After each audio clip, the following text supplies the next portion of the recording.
Let's podcast alongside Joe Giglio. I'm Joe Ovies inside Eford Studios in downtown Raleigh. Thanks to Empire Properties and thanks to Copiers Plus. Check them out online at copiers-plus.com. Print management, document management, get everything that you need to the cloud.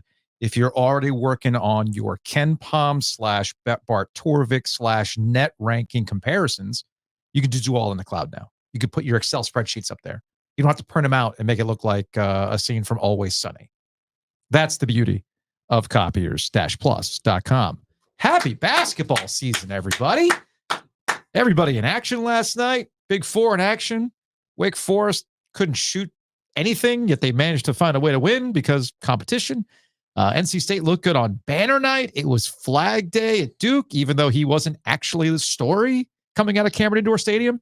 And North Carolina had a very North Carolina start against Elon, which has Hubert Davis mad. But again, we've seen this before out of the Tar Heels. You were at the Lenovo Center last night, Joe. You saw not one, but two banners go up for the Wolfpack last night in a reworked banner situation in the building. It's a lot cleaner now. I like what they did with it. New banners, consolidated, new logos. Yeah. Wolfpack has their stuff together. Also saw some young fans last night. Mm-hmm. So I'm going to work on my language. It's not New Year's, but you don't need a New Year's to have a New Year's resolution. Were you told that these young people could not listen to the podcast because of your language? I just saw the youth. So, you got to work on your own personal growth. So you believe the children are our future? And I hope so. No, NC State, well done. Yeah. Good redesign. I really like the new Final Four for 74 and 83. There's now only one of each. Mm-hmm. That's a big win for all involved. Because before they had it, what was the argument? The argument was you wanted to be able to see it on both sides of the arena. Because not everybody could. So there was like 4 or 6 of them. I can never remember. It was so strange. It was very bizarre. So they have that cleaned up. Mm-hmm. All of the people who were concerned about the Lees McRae exhibition game, I think their fears were quelled by the look of this roster. Still not sure the bus driver has identified himself for this basketball team. It's game 1. But there were a lot of familiar parts, including a double-double from Ben Middlebrooks, who looked good. Mm-hmm. Michael O'Connell looked like March O'Connell. He looked good. Dontrez Styles, the Carolina transfer. Now we're talking. Looked really good as their stretch 4. Texted Coach Keats last night, told him, hey, man, the Carolina transfer looks really good. He goes, you mean the Georgetown transfer? I'm like, no, sir. No, that's a Carolina transfer. No. And before we get it, well, he had one stop at Georgetown before. No.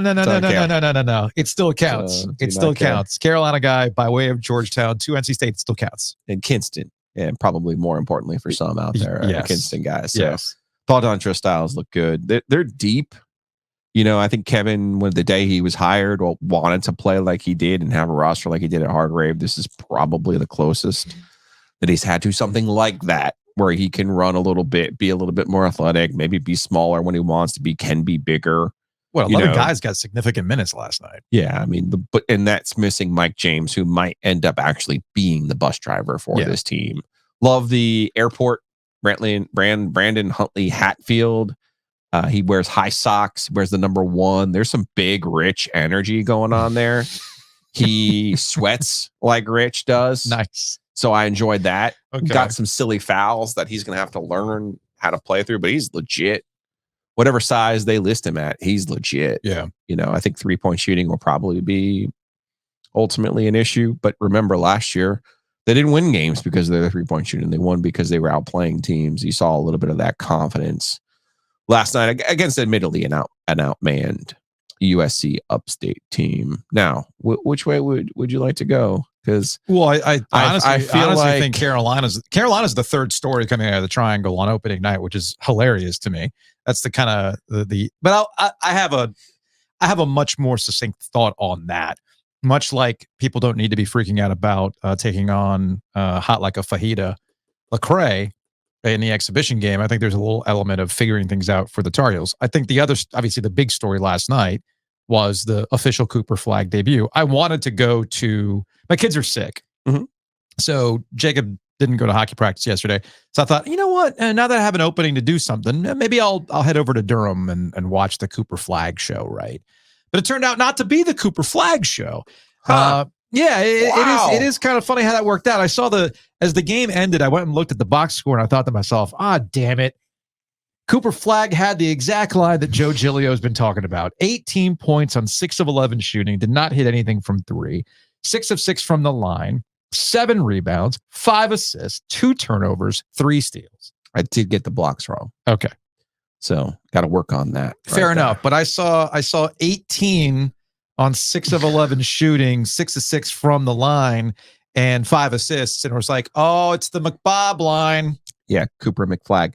He is a highly skilled player. Mm-hmm. The handle is well advanced. His passing, well advanced. He even dunked twice, which ESPN somehow turned into Cooper Flagg excites the Cameron crowd in their recap. And I'm like, yeah, 2 normal dunks here, people. These are not like real dunks. Come on. You know better than that. I know this. There's a reason why I have Cooper Flagg in the YouTube SEO, even though last night wasn't really about Cooper Flagg. And I'm going to keep saying Cooper Flagg, Cooper Flagg, because I want YouTube to go, oh, are they talking about Cooper Flagg? Sweet. Cooper Flagg. Con Knipple. Yeah. Con Knipple. Con Knipple. Duke can stroke. He can, man. And that will be an interesting development. You know, as much as we talked about Duke's classes being overrated, right? It does feel like they got 3 distinct parts in this class. You have a bus driver in Cooper Flagg. You have the scorer, shooter in Knipple.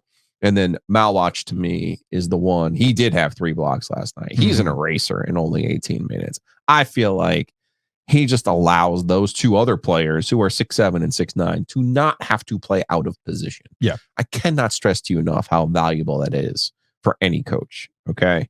And then now all of a sudden you're in bonus territory with everyone else. What a bonus. You got Tyrese Proctor, 3rd-year point guard, who, you know, has potential to really just be that type of force multiplier. Caleb Foster is another bonus as well. Yeah.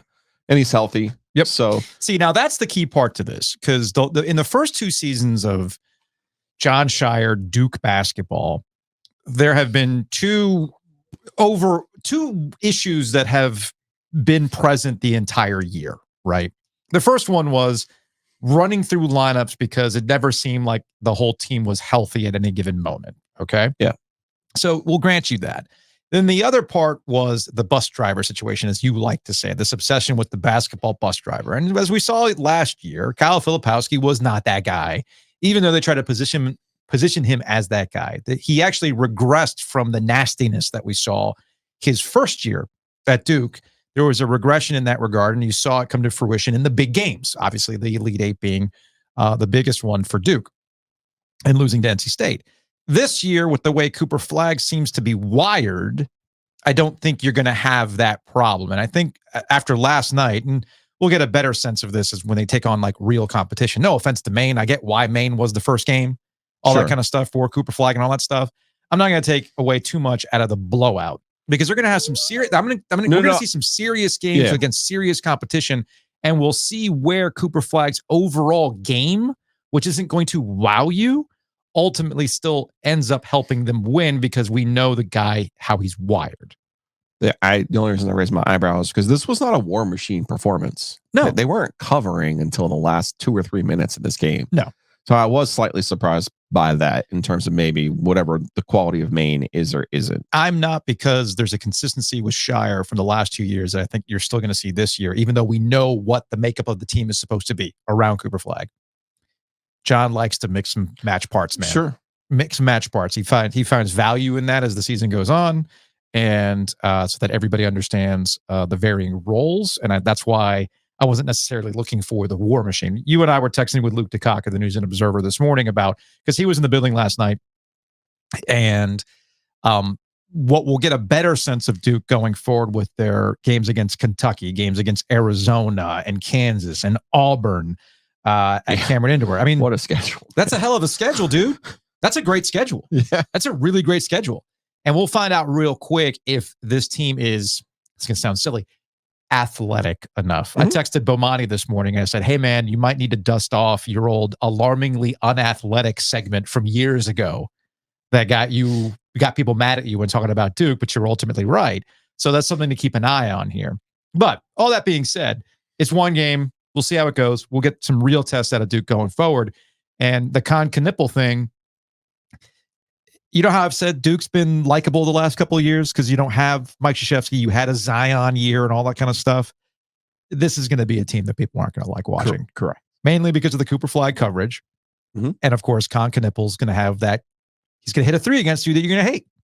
Or multiple. Or multiple. Yeah. Or multiple. Yeah. So, but again, we'll see how that works out against competition that isn't Maine, and we'll get that answer pretty quick. Over to UNC. Oh boy. What? Whoa boy. What do you mean, whoa boy? I mean, that was like, this is classic. It was an interesting Dean Smith, Roy Williams, all that kind of stuff. We see slow starts or initial games out of Carolina, especially with a veteran team like this with RJ Davis and whatnot. We've seen this before. Yeah. And we've also seen this before out of Hubert Davis team. Defensively, Carolina's got some things they're going to have to work on this season. Defensively, they're going to have to live life without Armando Bacot. Elliot Cadeau has to step his game up defensively as well. That was a little bit of an issue last year. So I'm not surprised that Elon went on a run. I'm not surprised that this thing got a little dicey. I'm not surprised by any of this stuff because I've seen this out of Carolina in season openers before. Okay. So just a big old shoulder shrug. It's the perfect kind of game for Hubert Davis, much like the exhibition game for Kevin Keats. Sure. Like, hey man, I'm glad this happened because I can now go to the gym the next day and say, all right, this is what you got to work on. Hubert Davis is in the same boat, man, with this team. Two things that stood out to me. They need more out of Jalen Washington. Yeah. That's number one. Okay. Now, whatever they were hoping to get out of him, they got a lot more probably out of Jalen Withers than, you're writing down on paper in your expectations. Sure. Notable to me, though, the five that he started, very Dean Edward Smith of him. Very, very, like to the extreme, playing all of the five returning players and bringing the four newcomers off of the bench for Carolina to reach their potential this year. And to your point, yes, there's a long way to go. But for them to reach their potential this year, the newcomers have to be major players. You mean Ian Jackson playing 12 minutes, ain't the move? Is that what you're telling me? Not suggesting the minutes, but Drake Powell, 17 minutes, which is pretty typical. I'm not surprised by that. You bring in Tyson as a shooter. Van Allen Lubin did a little bit of everything at Vanderbilt. And then you have those two super athletic wings. So it was interesting to me that Trimble, Withers were the starters. Okay. Washington has to start. But it'll be interesting to see how this whole thing plays out because to me, I feel like we already know who Trimble and Withers are. Yeah. Now, they're athletic now. Please don't get me wrong. Yeah. But I think ultimately it's those other newer parts are the ones that I think are going to be the ones who have to elevate you. All I know is I'm looking at Ken Pom. I don't see a loss on the slate. For the Heels? I don't see a loss, period, in the ACC. Nobody lost last night. Oh. I thought you meant for Carolina coming forward. No, it's all you're good. saying protect the brand. To protect the brand, baby. We haven't gotten the one big league yet because Cornell beat Syracuse. Did Syracuse come back and win? Obviously. Syracuse won. Okay, good. Yeah, they were losing at some point. I know. But Syracuse ended up winning that game. I don't care that Ken Pom has the Atlantic Coast Conference rated 5th. I was listening to Ion College Basketball with Gary Parrish and Matt Norlander. I was listening to their ACC preview yesterday. When I was at O2, which we'll talk about O2 later. But I was on the ARC trainer listening, and sure enough, Gary, this is before we talked to Matt. So this episode came out a couple of weeks before we talked to Matt Norlander last week. And when I joke with Matt, I'm like, can we have a season where we don't obsess over who's strong conference-wise, conference debates and things like that? And right out of the gate, Gary Parrish is making this point about, well, when you're looking at Ken Pom, Duke and North Carolina are clearly your top two. And then you get this massive point drop off in terms of rankings to the next best ACC squad, which in the case of before the season starting, that was Clemson. Okay. According to the Ken Pom stat. Sure. Miami and Pittsburgh were neck and neck there too. And he starts bringing up, well, you look at the Big 12, After you get to 1 and 2, well, the third team is only single digits away. When you get to the Big Ten, it's like, we're doing this again. So really, the only thing that I'm asking for is, hey, ACC, don't do anything stupid. And hey, they didn't do anything stupid last night. Not even the newcomers did anything stupid. Stanford and Cal, baby, they won. SMU won. Let's go. That's all I ask for. Housekeeping.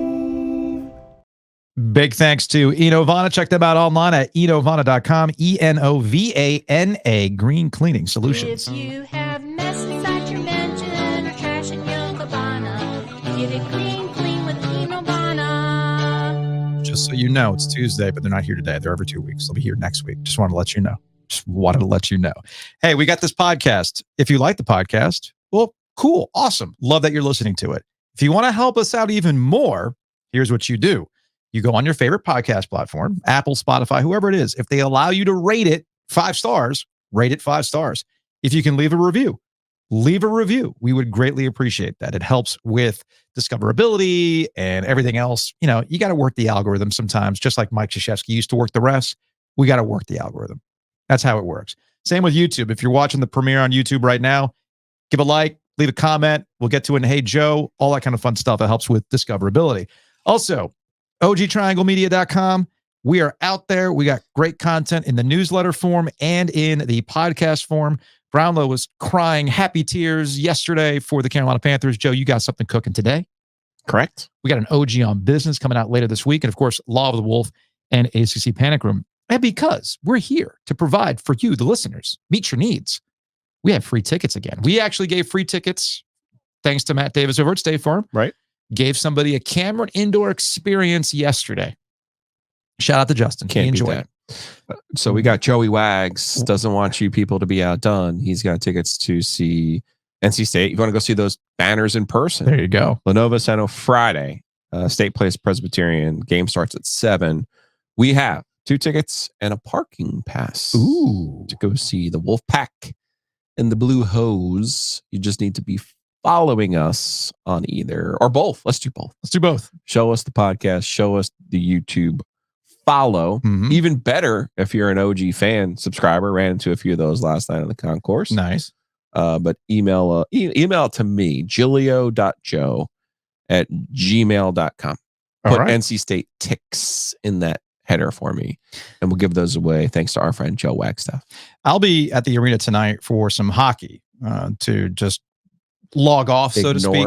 Yeah, I'll be there too. I'm AP tonight. I'm just logging off. I'll be there on some Nature's Relief as well. I'll be vibing, watching hockey, Canes and the Flyers. I saw Jared last night. Yeah. He said, you need to save up some of your calories for the Slavin Sunday. All right. Well, I'll be getting that tonight. Okay. I'll be getting that tonight. I'll get to 2 Roosters in a second because you got I'll be in the right mode on my Nature's Relief to get to that. So naturesreliefhempstore.com. They got everything for you, whether it's helping you sleep, taking you outer space, taking off some edge, anxiety-wise. RELEAF, hempstore.com. You mentioned 2 Roosters, but before I go to 2 Roosters, I will be going to Happy and Hail. I'm going to take advantage of one of their carts, taking my hockey break. Let's take a hockey break. Brought to you by Happy and Hail. Take advantage of the Bueno Bowl that's there. They also got the smoothies too, if you want to hit that. Long story short, if you're looking for something that's not going to just bog you down, fried, having some decent, healthier options, Happy and Hail's there at the arena. And then I'm going to counterbalance those healthy options with a trip to 2 Roosters so I can actually try the Slavin Sunday. Not the pie, but the Slavin Sunday. Thanks to 2roosters.com. They got 3 locations in the building. They got their normal stall. They've got their cart outside section 110. And they've got a cart upstairs as well. For the people. Mm-hmm. I'll be La Raza. I'll be upstairs tonight. Yeah. Yes. Me and La Raza. We'll be hanging out. My people. Jared was fired up yesterday. I met a lot of his crew yesterday. They were excited. Oh, nice. Jared's also excited about his OG thank you / Christmas gift. Ah, very cool. Yeah. Very cool. So you support us by supporting our corporate champions. Go to 2roosters.com.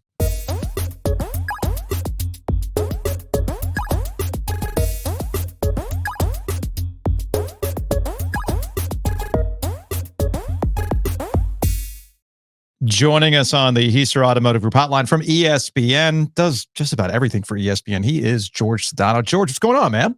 What's up, guys? Thanks for having me on the OG podcast. I am a big consumer of the podcast. I actually love the phone line. I'm a big fan of the phone line, and I may steal that from my LA radio show because I hate taking calls. But if I can screen them and edit them, I feel like that's even better. Hey, man, look, as a radio veteran like you are, doing overnights, all that kind of fun stuff, you know better than most. And Joe found this out real quick. There are no new ideas in sports talk radio. No, none. We're all stealing from each other. We're just doing some different variation of what someone else did previously. No doubt about it. There's zero creativity in our medium. 919-444-2211. Call the OG Sports phone and curse or don't. And you can the jingle. The jingle to me, first of all, if we're talking radio, okay, there's nothing better than a good freaking jingle, okay? If you've got a good jingle, you are absolutely in the money, okay? People are going to remember it as good, as cheesy as it is, whatever. Cheesy is also good. So I love the jingle. I love the sports phone. I'm definitely stealing it in LA. So I wanted to talk to you for a couple of reasons, because I feel like you listen to us, which we appreciate, because you're trying to get a little insight on what we like to call triangle good. And I'm actually going to make you like an honorary ACC legend. I mean, hey, Miami guy, obviously, but you've been watching a lot of triangle good football this season, my dude. So you've been getting triangle good football, but you're also getting the kind of access that Joe Giglio always wishes he had. The television production meeting with the coaches. You get that. We don't. You get so much more insight than we do, man. The coaches production meeting is absolutely the best thing. It's funny. Like, people ask me like, hey man, you're doing all this play by play. How come you're still doing sidelines on NBA? And I'm like, well, first of all, I love the league, right? Like it's my biggest passion of all of them, while college football is right there. But it was my original love, is what I would call it in the business. And the access, like, it's just incredible. The access you get on these broadcasts is second to none. Now, look, some coaches and some staffs a little easier than others. We don't have to necessarily dive into that per se. I'm not going to do like a rankings of the coaching staffs in the meetings. But I'll just leave it at that. But yeah, no matter what, even the coaches who don't love to give you stuff necessarily or aren't as open still give you incredible nuggets that are worthwhile for the broadcast, for sure. Which gets us to NC State and Dave Dorn. Dave's not really giving us a lot of stuff in the normal day-to-day, but I know in the production meetings, not just you, I know from other people as well, that you get a better idea of what their thought process is. And Joe and I have been talking about this specifically with CJ Bailey at quarterback. And 2 years where they've gone the grad transfer route, while you've got this stud coming from South Florida, who has really come into his own. I think it finally came to true fruition in the Stanford game, which you were a part of. So when you talk to the coaching staff about CJ Bailey, where have they been on the development and kind of letting him cook, so to speak, now as they get to the final stretch of the season? Well, they've been pretty adamant that they feel like he's wise beyond his years, right? Like, from the moment we asked them, and it's funny because, and I mean that in an ironic way, it's the first game we had them was the La Tech game. Mm-hmm. So in that game, Grayson McCall was the starting quarterback. So we were talking a lot about Grayson, but I always like to ask one question about the backup, right? And I knew CJ Bailey because I grew up in South Florida, as you mentioned earlier. I'm very familiar with Chaminade Madonna and that high school. And look, there's a bunch of kids that came out just recently with CJ, right? That are playing big time college football at the moment. But that school has a long history of being really good. Okay. So I said, you know what can you tell me about CJ? I know, true freshman, what have you seen from him? And they raved about his maturity from the jump. Okay. Mm-hmm. They basically said he's not the typical 18-year-old, right? And they talked about, they mentioned that because of his high school experience, because of the level of play that they had to play at week in and week out against that type of competition, with the type of guys that he had on his roster, that they lauded him in regards to just his leadership abilities. Even though he wasn't the most highly recruited guy, they felt like, if anything, they were stunned that he was available to them, right? That was the sense I got from the coaching staff, that someone of that ilk with that kind of success rate in high school was somewhat overlooked. And they felt like, well, that fits perfectly into what we want to do. The blue collar team, chip on the shoulder team, right? And so in that one question that I asked about, which is almost like, I don't want to call it a throwaway because it's not, because you're only one play away from getting in, but I always like to ask it about the backup. They gave me an extensive answer that led me to believe, oh, wait, they really like this kid. And, Grayson, is going to be here for this year, but CJ is absolutely the guy they're tabbing for the future. And that future, unfortunately for Grayson, came sooner rather than later for CJ. What did you make of their offensive explosion against Stanford? Was that more NC State, or did that tell us a little bit more about the sad state of Cardinal football?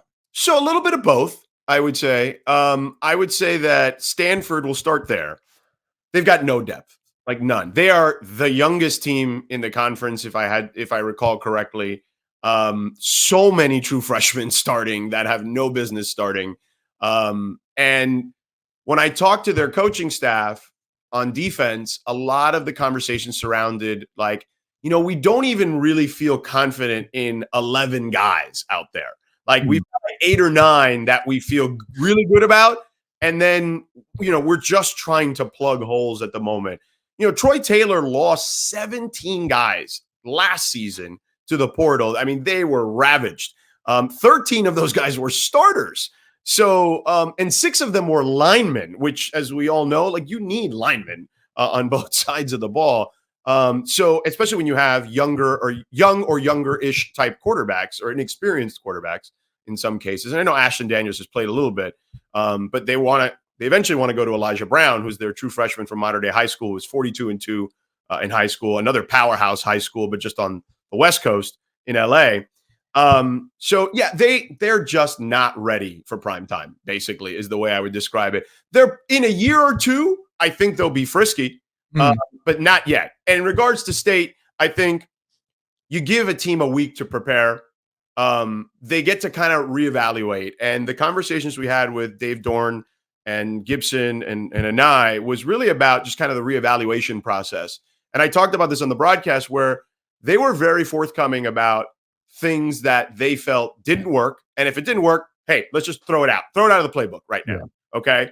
And then they were very adamant about like, okay, we also notice we have some tendencies and tells, right? For lack of a better phrase. Now, what can we do with those tendencies and tells? You guys can laugh. Joe is about to just come out of his skin on this one. Like, okay, you mean there's some damn Durham tendencies? No. Yeah. So he said, wait. Go ahead. He said this to you. Yes. Yes.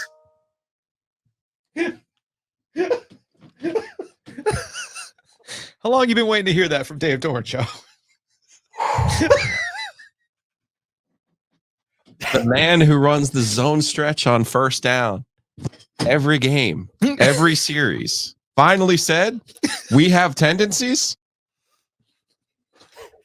in year 12. Hey, at least it's not Matt Cannon anymore, though. You know, right? Let me finish how he concluded that part of the conversation, and he said, "So we need to evaluate ourselves and as coaches and as players, and use those tells." Like and in the tells, he means like specific things. Like if an offensive lineman has his foot out, maybe that tell is they're going to pass, right? And use those tells and even their tendencies against their opponent, right? Like basically use the film against them. If we're going to line up in a specific formation, let's run something else out of that formation. Or if someone has a tell where it looks like it's supposed to be a pass, let's run out of that instead. And, so that was kind of what he alluded to.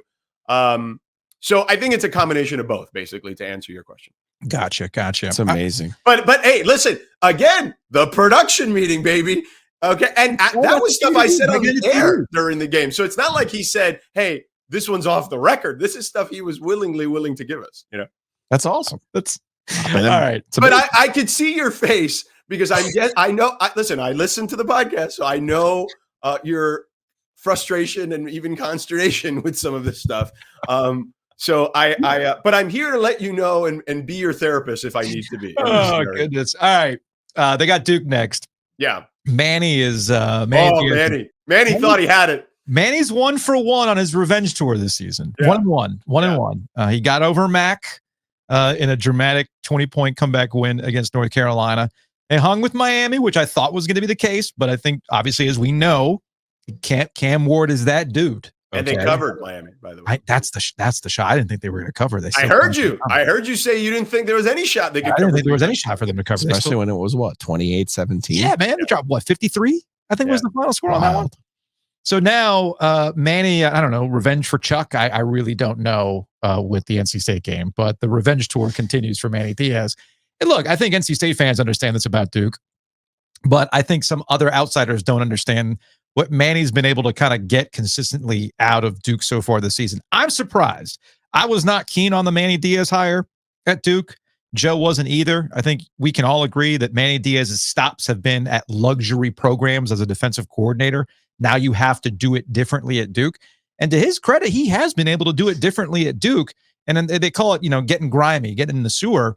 That's a tough team, which I don't think people would have expected so far this season. So this is not a given for NC State on Saturday. Yeah, I would agree. And look, he's always been a good defensive coordinator.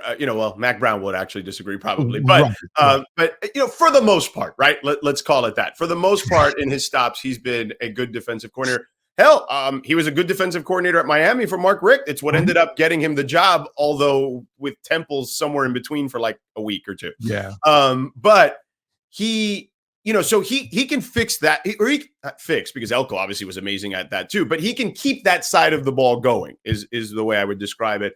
And the Malik Murphy thing, that to me was the biggest surprise, like that he was able to pluck him away when I'm sure there were multiple suitors for Malik Murphy. And I think that to me has been the difference for him, is that he's at least got a guy back there that he can trust in those situations. I am a little surprised, and maybe I guess in retrospect I shouldn't be. They don't run him as much as I thought they would, but I guess he's just afraid of injury, and because let's face it, if he goes down, then they're really up the creek. So I guess I understand it, but yeah, like they're. I know Duke football is not a thing, and I feel like it's been like a fun ride a few times.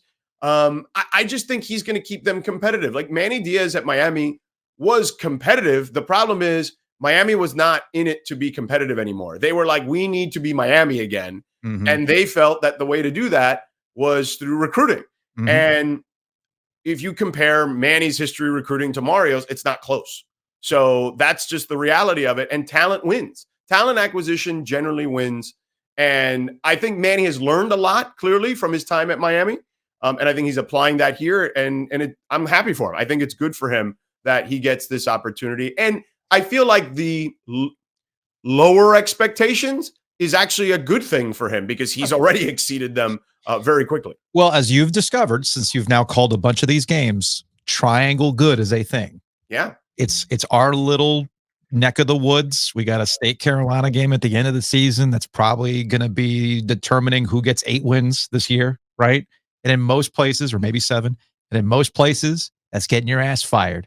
Around here, you get to go to work on Monday and be like, hey, we got you.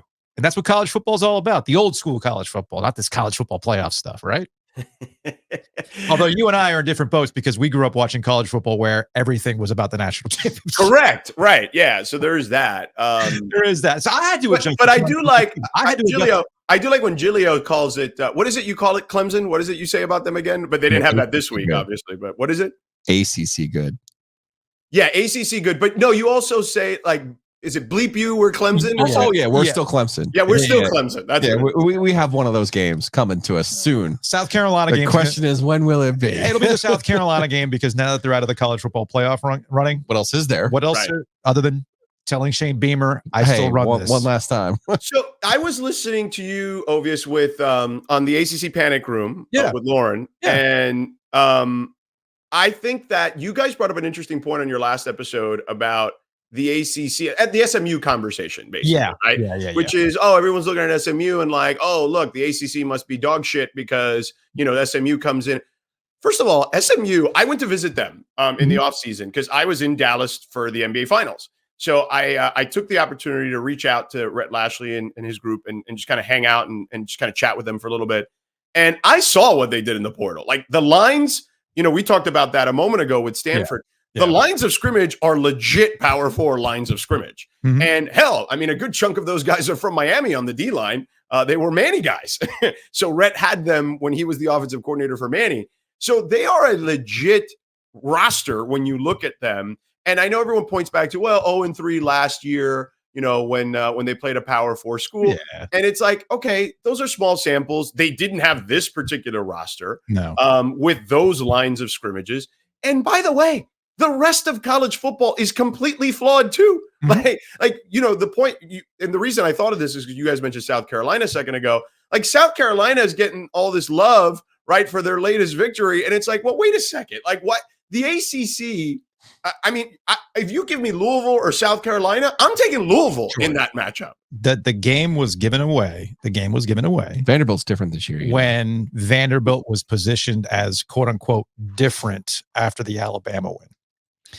After dealing with Wake Forest being an ACC champ and all that stuff, and people just made fun of their fandom, not having enough people, all that kind of stuff. No, the league's down. Or the league is down. Vanderbilt's different. Wake Forest means the league is down. It's just kind of where it is. Now, we can close on this. SMU does have the chance to do the funniest thing, especially with Florida State being at 1-7, locked in at 1-7 in conference. And SMU gets to a championship game, and they don't get TV money, but they get incentive money, They right? should, you would I think. believe so. Yes. I think what SMU should do, and Rhett Lashley, what do you call SMU? Miami Junior Varsity? JV Miami. Yeah, JV Miami, right? So I think what Rhett Lashley and SMU and JV Miami should do is when they get to the ACC championship game and they get their Success Initiative money, they should say, please donate this to Florida State. Yeah. Because we're we don't need the money. We wouldn't even be here without Florida State carrying the television banner for the league for so long. I just feel like that's the ultimate flex. Like, man, we're just here kicking your ass and we don't even need your money. So Florida State, if it'll make you happy, here's a tip. Here you go. I mean, it would be hilarious. I don't see that happening, but it would be hilarious. Dude, we got somebody sent us, you sent me the video of Mike Norvell beating out one of his own players in an end of practice 40-yard Here's dash. the problem. You're kind of finding out what the problem is at Florida State. But yeah, look, it was, it's a Jordan Travis thing. If anything, Mike Norvell is a good offensive coach. The problem is he does not have good enough players, and you can be a good, schematics matter, but it's about the Jimmies and the Joes, not the X's and O's, I think, still in college football. Yeah, man. And considering everything that happened to Florida State last year, and look, it sucked, right? That it happened to them. Mhm. But the way they handled it was not ideal, clearly. And I think there's a lot of other teams, right? There's 16 other teams and probably a lot more than that looking at this situation going like, that's too bad for you guys this year. Florida State's really simple. Look at Jimbo Fisher at Florida State with Jameis Winston. Look at Jimbo Fisher at Florida State without Jameis Winston. Look at Mike Norvell at Florida State without Jordan Travis, and then look at him with Jordan Travis. Sometimes it comes down to that one simple thing. It all gets back to the Chuck Amato factor. You had Phillip Rivers, and then you didn't. Yeah. Oh, what happened? George Sedano, ESPN. Hey, man, appreciate it. Around the Horn. I'm assuming when you're on Around the Horn today, you're not going to be getting into AD's foot injury and all that kind of stuff, or KD. Yeah. We are NFL heavy today on Around the Horn. As a matter of fact, you're breaking down Jonathan Mingo for a 4th rounder. Look at the Panthers fleecing the boys at the trade deadline. That was one of the topics, by the way. As a matter of fact, I just got an update from the producers. Going to combine Cowboys with all other trade material and ask what stood out. So there you go. We're shrinking it down. Cowboys and Panthers had a moment on the call, and now we've shrunk it down. No longer a separate topic. Too good. All right, George, appreciate it, man. We'll talk to you later. Thanks, guys. You guys do a great show. Thanks for having me on.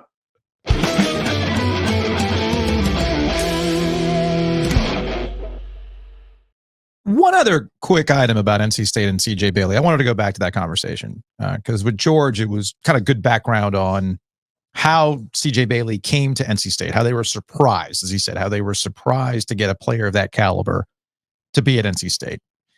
But we live in a different era now. And this is a conversation that I've had with some State fans. And I put it out there on social media on Saturday when I'm watching CJ Bailey have his game. And my thought was, well, CJ Bailey is no longer a diamond in the rough. He is now a known quantity. And there's going to be other teams at bigger schools that are going to take interest in CJ Bailey. The obvious one could be Miami, because they're moving on from Cam Ward after this, and he's from the area, so that would make sense. There's also, guys he played with. I forgot the wide receiver's name off the top of my head, but he's at Ohio State. Jeremiah Smith. Thank you. Ohio State could come to him and say, hey, man, look at our NIL budget, like way more than 20 mil or whatever it is. Mm-hmm. Why don't you come up and we'll go from there? And I understand that there's a State fan attitude. I'm not going to call it Pollyanna-ish. I think it's just taking what they know and what they've seen out of CJ Bailey and a reason for him to potentially stay. And he could. I'm not saying it's a foregone conclusion that he's out the door. My point was, our brains have been rewired now when we're watching excellent players execute at the middle class schools. And the issue going forward is going to be the hard decisions you have to make with the limited budget you have going forward, especially when you have something that is rare in college football these days, somebody who can stick around and develop, which is what CJ Bailey is, something that NC State has been desperate to find for a long time now, consistency at that position. So that's going to be the priority for NC State, obviously, but sometimes you're just going to get outbid in that situation. Well, there's positional scars there for NC State, known for their quarterbacks, but also known for losing their quarterbacks. Yes. Going back to Russell Wilson, famously finishing his career at Wisconsin. You've got Devin Leary finishing his career elsewhere. You've got MJ Morris now finishing his career elsewhere. Mm-hmm. So the question becomes, how do you hang on? Not only the hard part, finding the player, right? As George mentioned, really fit their mold of overlooked, even though he was on this unbelievable high school team. Mm-hmm. Now it advances to you found him, you're helping him, you're developing him. But here's that new layer. We did a whole podcast series about why Russ ended up at Wisconsin. Right. Devin Leary, I think we could all understand why he ended up at Kentucky. He was paid $40,000 a month. Mm-hmm. And he was hurt, and State had MJ Morris on the roster.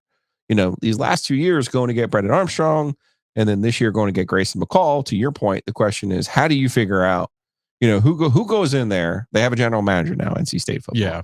But who goes in there and explains to them replacement value and wins above replacement war in baseball? Who goes in there and explains to them that this is how you have to handle the budget that you have, and this is who you need to invest in.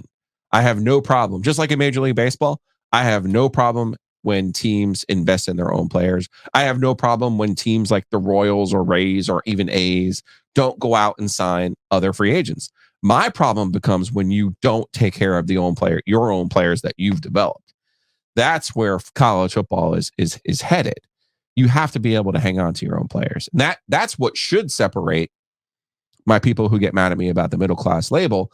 That's what should separate an NC State in the middle class from a New Mexico State. Yes. Who you're seeing just get their roster ravaged, from a Stanford, by the way, who does not believe in NIL. Straight up, they don't believe in it. Yeah. So they don't participate in it. Right.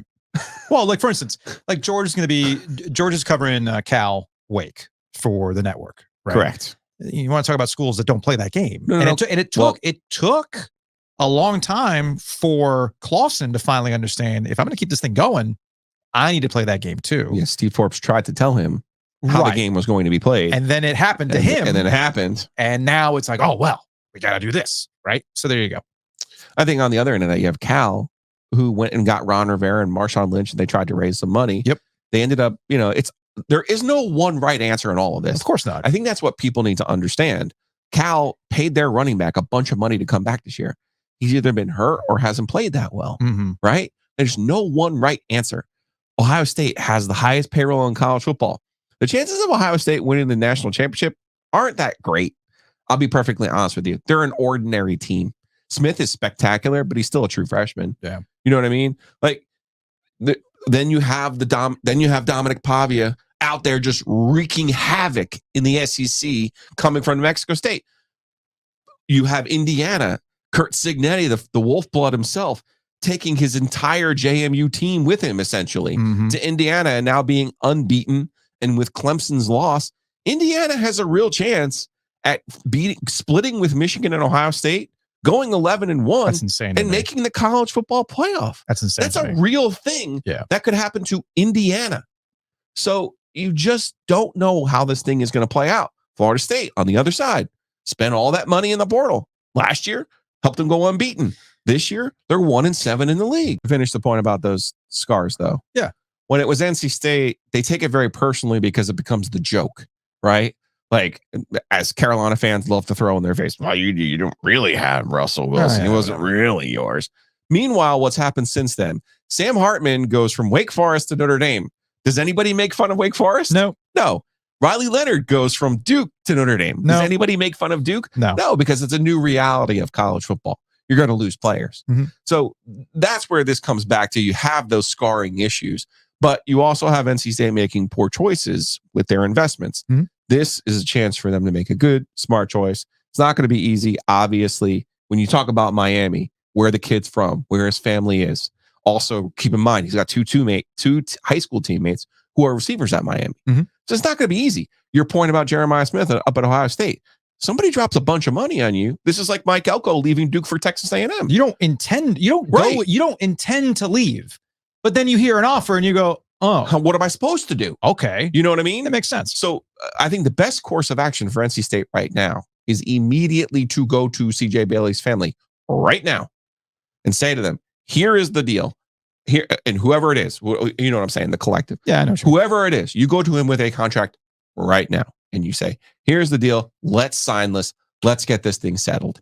And make it, maybe even borrow a page from the big boys, from the upper class. Nico Iamaleava signed a $12 million deal to play football at Tennessee for 3 years. Okay? Mm-hmm.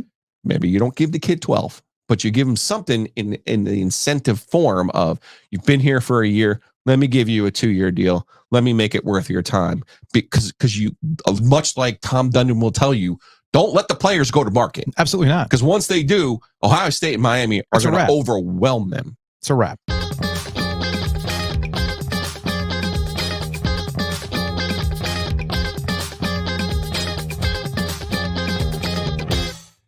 Speaking of scars, I've been in a lot of crappy bathrooms at gas stations. Okay. I have a better one for you. So, which is why when I walk into a breeze through and I'm like, the cleanliness, clean bathroom. Breeze through, coming through in the clutch last night. Yeah. Clutch. Yeah. Jackson. Hey, Anna, Claire, his girlfriend, wants to go to the basketball game tonight. I'm going to the basketball game. Okay. Well, do you have a parking pass? Well, yeah. Well, can I have your parking pass? Okay. So I get over to the arena and I'm like, where am I going to park? And then I thought to myself, hold on, hard stop. You're way too nice. You're way too nice. I would have told the kid, too bad, man. I'm working tonight. I got my parking pass. So I thought to myself, I usually park on Powell Drive. Yeah. And I walk over it. It's good for the brain. Sure. Right. I get to the breeze here. I go, hold up. Because I needed actual gas. I got gas and I'm like, $10 to park for this basketball game? Let's go. I went inside, got myself a fatty. It's a beef jerky stick. Oh, yeah. Got myself a fatty. I got a Propel because it was like this giant Propel. You love your hydration. Yeah. $10. Parked for the game. Love it. What else is there in this world? Love it. A clean bathroom. Now, were you hydrated leaving O2 Fitness Renew Physiotherapy yesterday? Krista put the work in yesterday on my neck. We had to have a talk. O2 Fitness, so much more than a gym. So much more than a gym. They're going to work Giglio's neck out. I was there yesterday. I missed you because I guess you were also at Seaboard. And then I got locations all across the triangle. They do. That's important. Very important. You're not going to go to a gym, as you like to say. You're not going to go to a gym that's way too far from you. So they got locations all over the place. Super easy and convenient for me to go to Seaboard. I must have missed you because I got there a little bit later in the afternoon, got on the bike, looked at some emails, and then got on the ARC trainer, sweat my ass off. My thighs are jelly, but in a good way. In a good way, man. So again, o2fitnessclubs.com. Like, you can't do that? No, I'm lazy. Oh, okay. That's fair. That's fine. That's fine. They got trainers that can help you out. Like with Joe, with Renew, or if you're just looking for a new regimen, they have people who can help you out with that. So check out o2fitnessclubs.com. And if you really want to work up a sweat, may I suggest you go work out in a hoodie. And if you're going to work out in a hoodie, make sure it's a comfortable hoodie. I like your thought process. Like homefieldapparel.com. Go to homefieldapparel.com right now. Use that promo code OG24 to save 15% off your order. If you've already used that promo code, no big deal. They're actually having a 20% off site-wide sale at Home Field Apparel right now. So go to the website, homefieldapparel.com. If you've already used OG24, awesome, love it. But that doesn't mean they're done with deals. In fact, 20% off site-wide right now for their stuff. So homefieldapparel.com.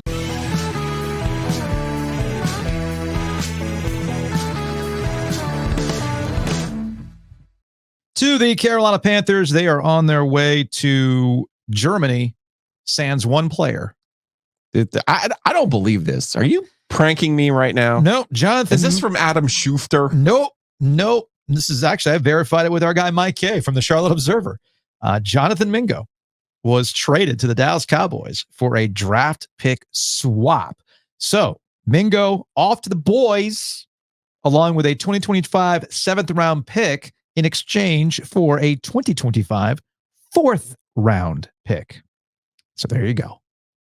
Jonathan Mingo getting a fourth round pick compared to Deontay Johnson, who ended up essentially being like a 19 spot pick swap with the Baltimore Ravens. Now you're asking, well, wait a minute.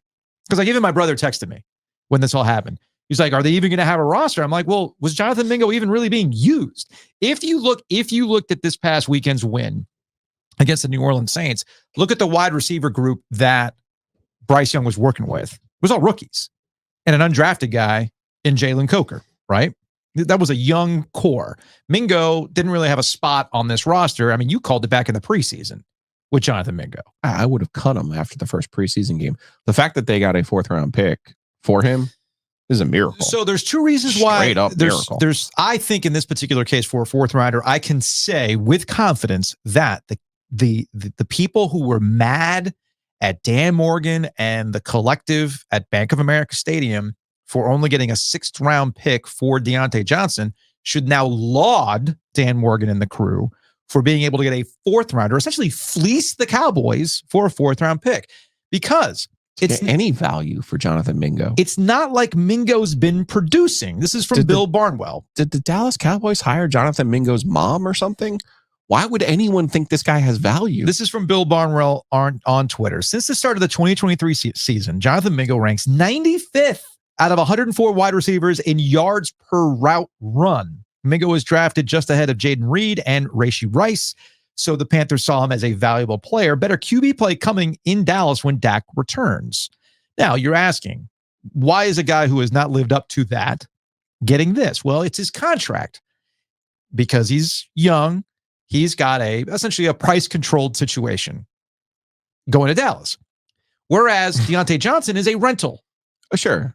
And Deontay Johnson, as Mike Kay told us when we talked to him last week when they traded Deontay Johnson to the Ravens, the Pittsburgh Steelers let you know what the market was for Deontay Johnson. A guy they didn't want in the room, and that was backed up by the fact that the Carolina Panthers did not want him in the room. So there's a little bit of value that a team like the Cowboys is going to take for a little extra something in order to get him, and that was the fourth rounder. Can you do the Colin Cowherd voice for me just real quick? It reminds me a lot of Apple. This reminds me a lot of being the last person sober enough at the bar at 2 a.m. to get a girl. Excellent point. Okay. Excellent point. Like at the beginning of the night, yeah, like your job, your occupation, how much money you have, your charm, your looks matter. Yeah. The end of the night, after Nuke Hopkins has been swept away, after Deontay Johnson has been shipped off for spare parts, after who else was traded? Well, we had, what do we have? I'm losing track now. All the guys that were. Hey, after all the pretty girls are gone, and after all the good looking guys are gone, you're sitting here going, well, what's left? And you're going, well, I normally wouldn't pay this much for Jonathan Mingo. Yeah. But you had friends of Aaron Rodgers, right? And then you had Devontae Adams. That's the one I was thinking. Yeah, Amari Cooper, right? Cooper. All that stuff. Right? You have all these receivers go to these teams who are receiver needy. Yeah. And now, of course, it's the Cowboys. Of course, it's the Cowboys. Of course. Let's distract you from this. Let's distract you from this. So you know what? Good on the Panthers. Good on the Panthers. It's a lot like. Now, who will be throwing the ball to the receivers who remain on the Carolina Panthers roster? Man. Our guy's making us work, isn't he? He really is. Yesterday, I gave Dave Canales the benefit of the doubt in that he learned his lesson in week 2 Mhm. when he Quarterback proclamations are not going to help you. when he definitively said Bryce is our guy, only for the Monday press conference to say, yeah, no, Bryce ain't our guy. It's Andy Dalton. All right. So he learned his lesson. Cool. Coming off what I would say was a productive, almost confidence building performance by Bryce Young. He wasn't going to overwhelm you with his stat prowess, but he looked good. He made throws. He looked like something you can build off of one game, right? Especially when we kind of know what the book is on Andy Dalton at this point. He did not commit. I'm like, all right, cool. It's Sunday, man. Tell the truth Monday, as he likes to say. Let's look at the tape and see what we got. Can you win in the first quarter? No. Well, actually, you kind of can, but that's neither here nor there. So here's Dave Canales. This was early in the press conference. Scott Fowler, longtime columnist for the Charlotte Observer, gets the questions going for Dave Canales in relation to Bryce Young and where things go. It's about a 2-minute clip that ends with Joe Person of The Athletic really trying to put Canales in a position to say, what's really going on here? And Canales ultimately dodging the question. After you watched tape, what were your sort of general, more specific impressions about Bryce's performance yesterday? I thought it was great, just Bryce being out there playing more football, taking some steps. I know that being out there with that group of receivers and just getting the chemistry of how guys are going to respond with different coverages, different leverages, to see the guys that can make plays for him and for Bryce to, take advantage of some of those opportunities. So I was really pleased with that, and just the flow of the offense and running our offense, all those things that we talked about, there was a lot of great improvement in that regard. And again, a lot of other specific things that, I'll keep in house, but generally just proud of him going out there, just battling and finishing the way we did. And just to make sure I'm understanding on Andy, is his hand totally healthy now? I mean, is it just basically a decision you're going to make on performance? Are they both 100%? We're going to take all those things into consideration, Scott, and I don't want to give any specific, tips or tells on all that right now. I know that, Andy had a good week of practice and we had to evaluate, going into this game, which we'll do today and make sure we get all that information. All right, let's go to Joe Person, follow up with David Newton. Hey, Dave, just I'm wondering, is part of this just not to put something out there for the Giants in terms of quarterback? Is it a little bit of gamesmanship, if you will? It's both. It's all of it. It's just making sure that we make the right decision, first of all, for us, but then also just making sure there's a component of it too. Like the sooner they know who they're game planning for, the sooner they can get it. So there's no competitive advantage to making that decision, but mostly it's just about us taking all the information in that we have right now. Yeah, they're going to run the option if Bryce Young plays quarterback, and then they're going to be under center and run a normal offense if Andy Dalton's the quarterback. Yeah. I don't know how many times I have to say this. I don't know how many times you can spin it. Dave Canales does not believe in Bryce Young, because if it was about development, as he likes to say, if it was about all the things he said in the offseason about Bryce Young. There's a lot of specific things, but I'm going to keep those in-house. But those are in-house. Every time that man has been given an opportunity to say something nice about Bryce Young, he refuses to do it. Okay. When Andy Dalton played not so hot. No, Andy's our guy. Without question. No hesitation whatsoever. We wanted to protect him from getting hits. Right. So now you have something tangible from the player that the owner overspent to get. Okay? You got something tangible finally in a game. Something to believe in. Yeah. Something to stack confidence, which Mr. Positivity, last time I checked, is supposed to do, right? And he refuses to commit, which tells you everything you need to know. I can just run it through the coach translator. Beep, bop, boop, beep, beep, beep, bop. And I can just say it.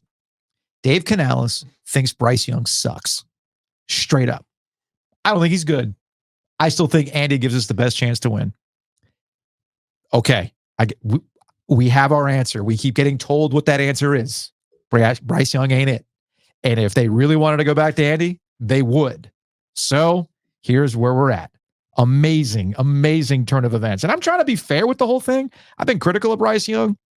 I've been critical of the way that Dave Canales has handled Bryce Young. Not necessarily like the play calling showing you that they don't believe he can do these things. And in a game where he showed you he could, you still won't go back to him. Still not enough. Still not enough. So again, that tells me everything that I need to know about what's going on in Charlotte right now.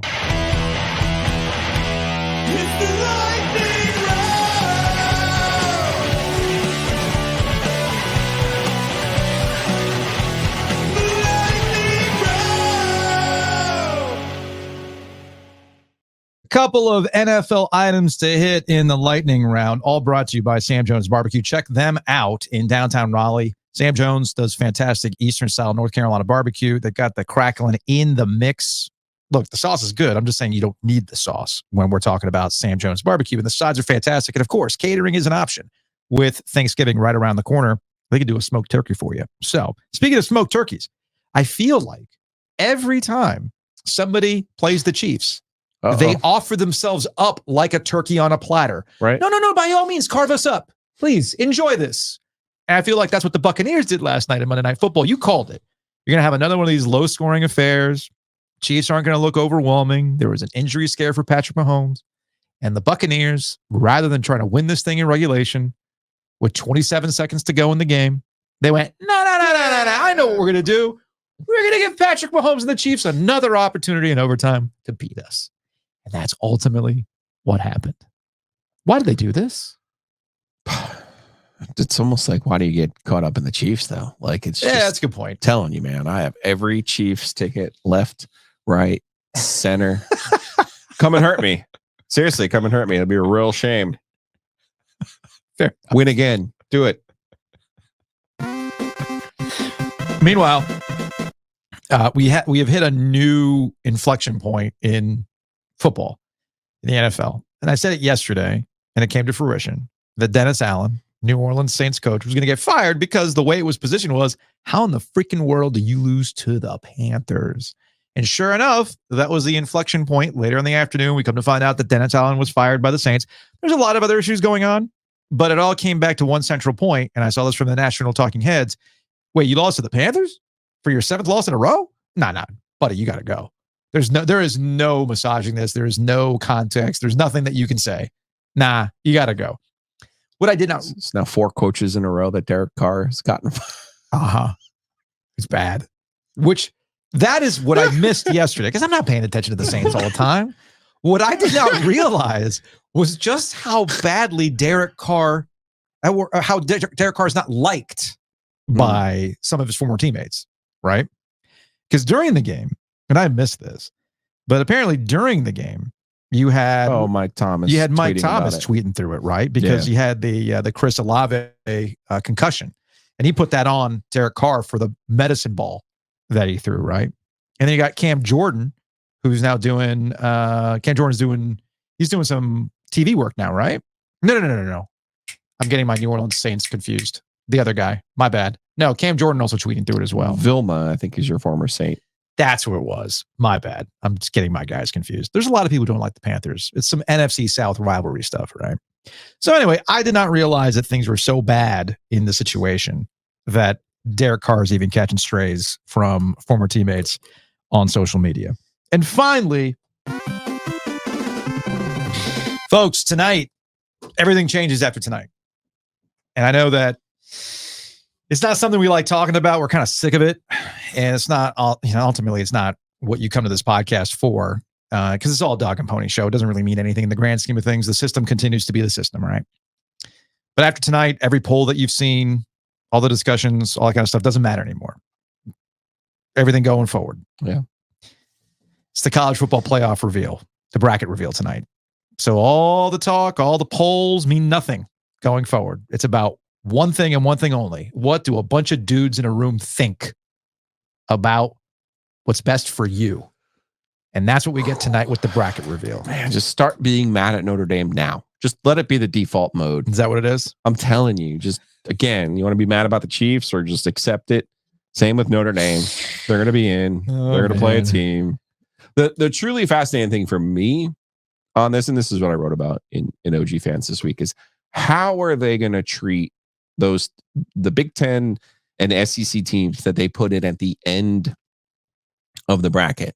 Will they avoid matchups between conference teams? Will they avoid rematches specifically? If Oregon ends up as the 5th seed, will they play them against Boise State again as the 12th seed, as we expect Boise State to be?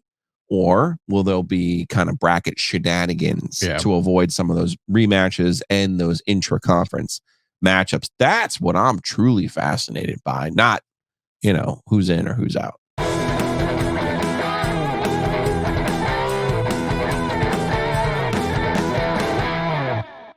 Big thanks to Roback, roback.com. Use that promo code OG20 to save 20% off your order. We see a lot of folks wearing Roback. Some of them are our listeners. And when you say, hey, have you used the promo code? They're like, oh, no, I didn't realize what the promo code. Use it. Use the promo code. These are premium products. And if it can help you save money, that's what it's all about. I was actually in Target yesterday. I saw a guy in a quarter zip, and I said, OG20? What? OG20.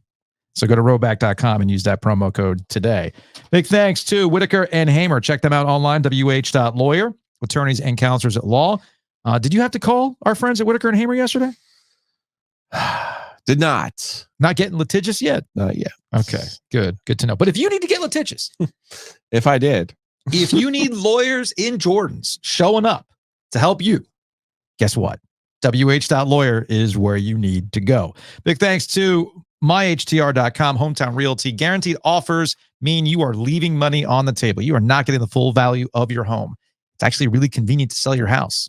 All thanks to our friends at Hometown Realty. So check them out online at myhtr.com.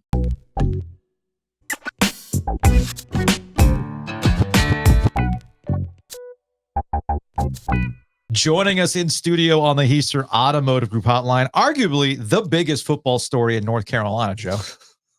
I mean, it's history. Really, it really is. Enloe Eagles football in the North Carolina high school playoffs. Ryan Clark, the head coach, is joining us.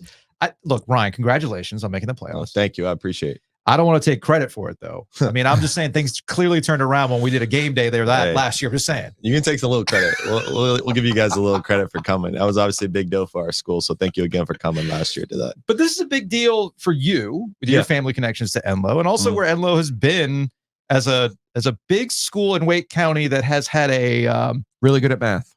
Not an idea. Great band, too. Really good at math. Shout out to Robert Hunter and Kuntall for doing a great job with marching band, as my kid is a part of. But you don't make the playoffs a lot. No, we don't. So how many times has Enloe made the playoffs like in the last 20 years? The last 20 years, this will be the 4th time in 20 years that we will be in the playoffs. So it's definitely a historical thing for our school for sure. And when you took over, and I've told this story before, but it's worth repeating, when my older son did an 8th grade band night from Ligon at Enloe, it was also senior night that year. And I remember when they were all, because I heard it on this past Friday night, you had the seniors kind of telling you what their favorite memory was, right?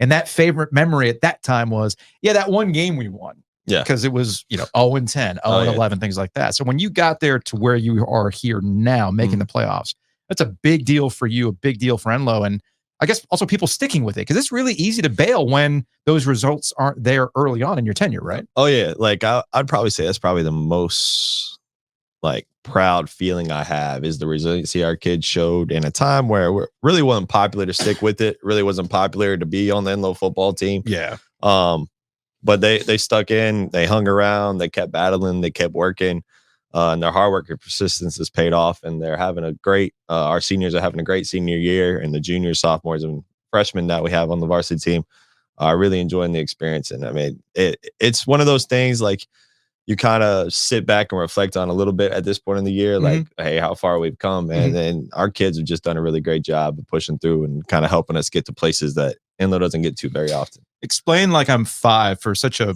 big school, why it is that it's a struggle to find that consistency with Enloe. Yeah, it's just kind of one of those unique places. I mean, we have so many things that happen at our school that kind of athletics is just seen as something else you can do. It's not always a priority when kids come to high schools. They go to other high schools and their athletics are the priority. athletics are just kind of one of those things that Enloe you could do. Mhm. And so like our guys have been really committed to getting more guys involved in the program. Our participation's gone up. And I do think that's played a part in our success. We've been able to do some things in practice that, like my first year, we couldn't go 11 on 11 in practice, just because our numbers were so low, and we have an injury or two, like you're just stuck. And now we're worried about, like, we got guys standing around at practice. So like there's just different like storylines now for us. And we much rather be in this position than we were when you couldn't go 11 on 11. But now we're starting to learn some new things that we need to do better in our football program now that we've kind of got to this point, and kind of keep pushing along to make sure our program goes to bigger and better places. It's pretty simple, Joe.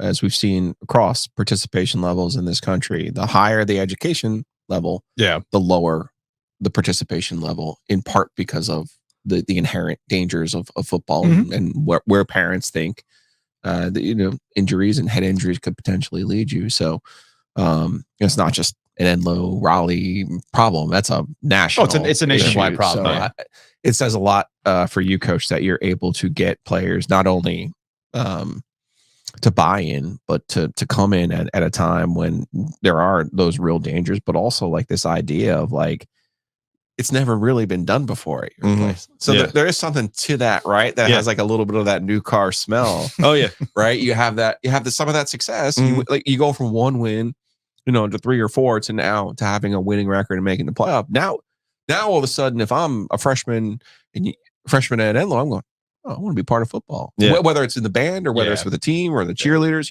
like that's football's actual appeal, as someone whose dad was a high school football coach for 25 years, right? Like football's supposed to bring your school and your community together. That's how, before all of this other stuff, if you want me to get total Pollyanna on you a little bit, as the kid who was up in the press box when he was 3, so that's a credit to you and what you've been able to do to get these people to kind of get out there. So you got a whole range of players though, man. That's kind of cool to see. Kind of see the community buy in that way. Yeah, it's been really special to kind of have our football program like embody what our school is and what our school looks like. Our kids have done a great job of just being great examples in the school building, for one, but 2, we're involved in community service stuff across Raleigh. Our kids want to do that type of stuff. And like you said, it's kind of increased the popularity with it, where like last year we had some success that we hadn't tasted in a while. And we had some more guys be like, oh, I think I want to get into football now. And our guys do a great job of accepting those guys that just join us. We have some guys that this is their first year playing football, and we have some guys that have been playing football for 10, 15 years. It's just one of those things that like they just do a great job of accepting each other and pulling them along. And it's kind of helped us get our program to where it is now. Has his big bad alma mater, the bully on the block, tried to poach any of your players yet? They tried to steal any of them? No, they don't do that type of stuff, man. But they got a great coaching staff over there, and that's really a program that we want to chase. You just said they don't do that type of they stuff. don't. But you have a connection to Gibbons. Yeah, I do. I did coach there for 5 years. I did coach there for 5 years. He coached to Gibbons. He coached to Gibbons. And their coaching staffs are still some of my best friends in the coaching world. But they do a great job. Come on, Ryan. You know Gibbons is. I'm sorry. Did you just say? I'll never forget the moment I realized, oh, this is a different Gibbons that I witnessed. Well, my buddy Matt Casey having to do Ironman football, where he's playing linebacker and offensive lineman my senior year in 1997. Right, the same Gibbons that got written up in a Sports Illustrated story because they took it to the School of Deaf. The School of Deaf. But what was omitted in that story was the School of Deaf gave them the business the year before, but nobody talks about that. But either way, the minute I saw Gibbons come out to Broughton in matte black helmets, I went, oh, that Catholic money's really kicking in now. It's kicking in now. So it's at a different level. So I guess that gets to the second part about this. As I always joke with Giglio, cool, you did it. Now you got to go do it again. Yeah. And that, of course, comes down to infrastructure, support, and everything else. So now that you have this proof of concept, what's next for Enloe football? Yeah, well, I guess I can kind of explain this in kind of how our program wanted to be. Like when we first started, we knew we had to get to third place in the conference at some point. I mean, Gibbons and Leesville have always been in our conference the top 2 dogs. And we knew we needed to at least take a step to get us past that, not the bottom half of our conference, so to say, and put us in third place. And this year we were able to do that. So now it's kind of, all right, we're here. How do we stay competitive with those teams that we beat this year, but also get closer to beating like Leesville and Gibbons? And this year we were super close to beating Leesville. We lost by a touchdown. And we actually didn't score 3 times inside the 20-yard line. So wait, was that we're getting closer. Was that the penalty fest? Yeah. One of them. Yeah. Okay. The first half, I think the first half took 2 hours that night. Yeah. That was our homecoming win, but okay. I was getting my games win against Nightdale. That was the night. Okay, I was trying to block that one out of my memory because I was like, So now it just becomes like, all right, how can we keep taking steps? Yeah, and we wanted this program. Like, people didn't believe me, but when I first got hired, I said, how can we get to a championship level football program? I mean, anybody that does this, you want to get to that level. So now, what steps do we need to take to start competing with Leesville and Gibbons? And we'll have new conference next year, so I'm not sure what that will look like. But those are the type of programs we want to have sustained success like. Okay. We don't want this to just be a 1-year thing, because at Enloe, that's kind of been the thing. You have that 1 year of winning, and then it goes back down. Yeah. And so we're very aware and starting to plan now, like, how do we keep this not just a 1-year thing, and how can it be sustained over the next 5 to 10 years? Got to brag on some of your players a little bit here. Yeah. Who's your bus driver? Who's your best blocker? Who's your best tackler? Well, we have an offensive line that we returned 4 starters with, and one of them just committed to University of Delaware. Nice. And Chandler Telfair. He's a really good player. He's going to be a blue hen. Okay. Joe Flacco, you baby. But our offensive lines has kind of been a staple for us the last couple of years. We have 2 backs that one is getting close to 1,000 yards, and the other one's already at 1,000 yards. So our running backs, Chase White and Gavin Miles, have done a great job for us. And then on defense, we've had one of the best defensive seasons Enloe's had. This was the first year. One of our players actually sent me this stat: first year in 20 years that our defense allowed less than 100 points in conference play. So our defense is led by a lot of seniors. We have a linebacker, Isaac Olvera Garcia, who unfortunately just tore his ACL. But he's been our leading tackler. We got a defensive end that just got offered by Gardner Webb yesterday for a preferred walk-on, Simba Devin Mkwiti. And then our secondary, we have some guys that are really competing, really athletic. And it's really a credit to them, because this has just all been development on their part. Sure. And they've done a great job kind of buying into what we've tried to set for them. And they're really playing well this year. And we don't feel like we're done yet either. And that's kind of the thing I'm proud of them as well. Like, we get to this point and you have things you haven't experienced before. You'd be like, oh, this is cool. We've done enough. But like they seem like they want more. Okay. And so just kind of keep rolling with that and keep pushing. So before we say goodbye, NIL is going to kick in for high school. Do I have that right? Yeah. So I thought, I sponsored a Carrie Band-Aid program ad for OG Triangle Media. And I look at the scoreboard and I see little ads on the scoreboard. I was wondering how much it would cost to do like an OG Triangle Media scoreboard ad at Enloe. But now I'm wondering, like, do we have to start a collective, like an OG Triangle Media Enloe collective? That NIL stuff is above my pay grade. Okay. Well, I got to connect. I got to connect with whoever, because we got to put, like, I don't know, like an OG flag on a helmet or something like that. Yeah, whatever we can do. Yeah. But how about this amazing picture that you posted with the cheer team and your players? We'll get our friends at Color Graphic to make a nice foam printout for you. Oh, that'd be Put nice. it in the locker room. Yeah, we'd appreciate that. Yeah. We got nice. you. But yeah, we got to talk NIL. We got to talk OG flags somewhere. I mean, it's advertising budget, Joe. Hey, that's what it's all about. Hey, you can Just like don't get Garner mad at me now. Come on. What? We could do the same thing with Garner. Yeah. Just saying. I've actually wondered if we can get one of our corporate champions to. It's kind of like the Bad News Bears for the hockey team. There's all sorts of ways we can make this work. Okay. As long as we get the liquor store involved. Yeah. Yes, that would be key. I think There's going to be one below us. I know. I saw know. Greg last night. I know there is. That's bad news for you. Not good. Ryan Clark, Enloe High School football coach. Hey, man, congrats on making the playoffs. Thank you so much. Good luck in the playoffs, and we'll talk to you later, man. Thank you for having us. We appreciate it.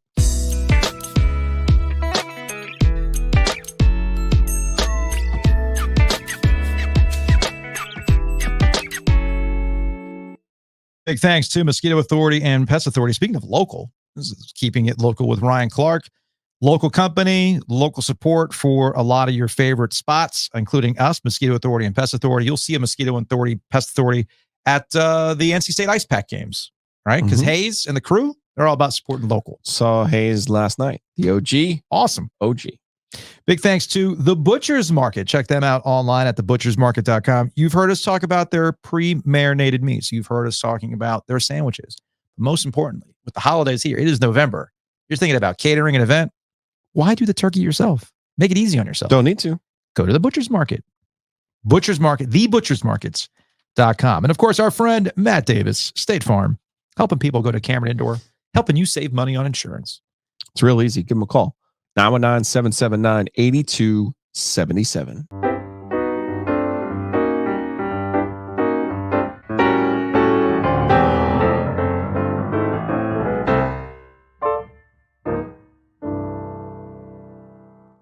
All right, let's get out of here on some Hey Joe. Let's go to George Sedano's favorite bit that we do, the OG Sports Phone. Love that he's ripping it off, man. 919-444-2211. Call the OG Sports Phone and curse or don't.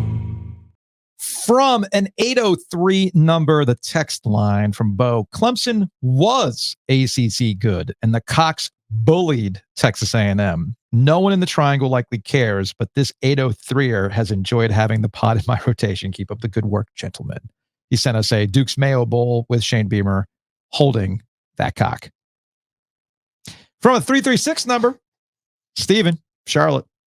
Hey, Joes, I know it was a game against an inferior opponent, but State legit played 11 guys who looked like they could contribute on both ends of the court, and that was with Mike James sidelined with an injury. Could this be one of the deepest teams in the ACC? I feel like one of State's issues in the past is that they could get good production from their starters, but little off the bench. Doesn't look like the case this year. Yeah, I don't know if I'd overreact to one game, but it does feel like they have a lot of parts, more parts than they normally do. Gotcha. And from a 919 number, the best thing that ever happened to the ACC is adding Cal, Stanford, and SMU. It's Monday night. It's 11:30, and I get Cal versus Bakersfield at 11:30 on a Monday night. This is freaking awesome. he's on that Chip Patterson Pac-12 After Dark. Now we have ACC Feature After or Dark. a bug, baby. Feature or a bug. To the YouTube comment section, UNC is going to have the same NIL problem next year. Max Johnson has 2 years left. Criswell has 1 year left.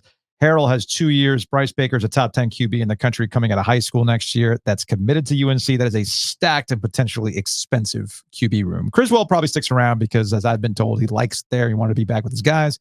How many times can you transfer, right? Criswell's definitely turned down. Well, you can transfer as many times as you want. Yeah, I guess you can. From Russell Blake, I'm not sure what game Joe Ovies was watching, but Louisville smacked Clemson around and won that game at the line of scrimmage. It was 26-7 and 33-14 in the fourth quarter. Louisville clearly went into prevent defense mode, trading time on the clock for Clemson scoring drives with a big lead. A big portion of Clemson's offense output came in the fourth quarter with the game essentially out of hand. The Cardinals rushed for 210 yards on just 27 attempts, whopping 7.8 yards per tote. Isaac Brown tallied 151 yards. And no, I'm not a fan of either Louisville or Clemson. Let me reiterate my ultimate point with Clemson and how that game went. They had opportunities to tie that game or take the lead, but poor execution in the first half changed things around. And then Louisville, to their credit, ran with it, as evidenced by Isaac Brown, who has been the real deal so far this season for Louisville. They had a chance to tie it at 10 apiece with a field goal, ended up being blocked. All right. And then Louisville turns that around with great field position into a touchdown. I think 17-7 at that point. And then they had another opportunity to get things. I think they came up short after that, trying to get to halftime within a score. And then in the second block happened, I think in the third quarter, which again gave Louisville prime field position. And there you go. Again, this to me, from what I watched, was a game in which Clemson could have turned around with better execution. And that was the big shock to me. Big shock to me watching Clemson in that Louisville game. Simple as that. Jeff Brom won at Purdue. You know how Oh, hard he's a it good is- coach. No. You know how hard it is to win at Purdue. I'm not trying to act as though Louisville isn't good or that you can't take them seriously. No, Jeff Brom is a good coach. And execution comes down to good coaching. And if you wanted to tell me that Jeff Brom outcoached Dabo on Saturday, I'm here for it. Because they executed, Clemson did it. That was my point.